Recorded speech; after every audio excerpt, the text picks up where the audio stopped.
নমস্কাৰ এই মুহূৰ্তত আহি পৰিছে এটা গুৰুত্বপূৰ্ণ খবৰ অহা 7 জুনত ঘোষণা হ'ব হাইস্কুল শিক্ষান্ত পৰীক্ষাৰ ফলাফল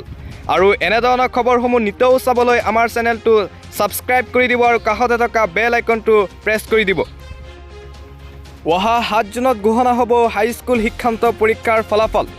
মুখ্যমন্ত্ৰী ডক্টৰ হিমন্ত বিশ্ব শৰ্মাৰ টুইটাৰ যোগে সদৰি কৰিছে এই কথা মুখ্যমন্ত্ৰীগৰাকীয়ে জানিব দিয়ে যে অহা 7 জুনত মেট্ৰিকৰ ফলাফল ঘোষণা কৰা হ'ব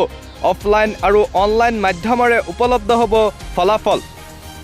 7 জুনত ঘোষণা হ'ব লগা ফলাফল উপলব্ধ হ'ব 14টাকৈ ৱেবছাইটত result.nic.in ত উপলব্ধ হ'ব ফলাফল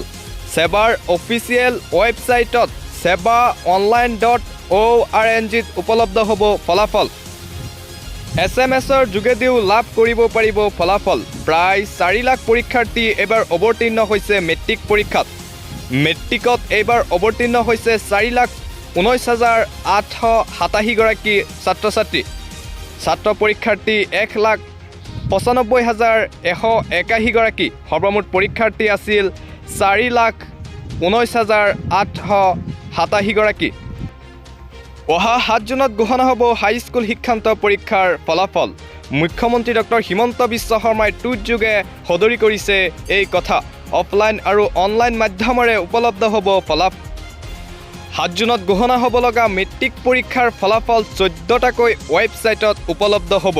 result.nic.in ত উপলব্ধ হ'ব মেট্ৰিকৰ ফলাফল সেবাৰ অফিচিয়েল ৱেবছাইটতো উপলব্ধ হ'ব ফলাফল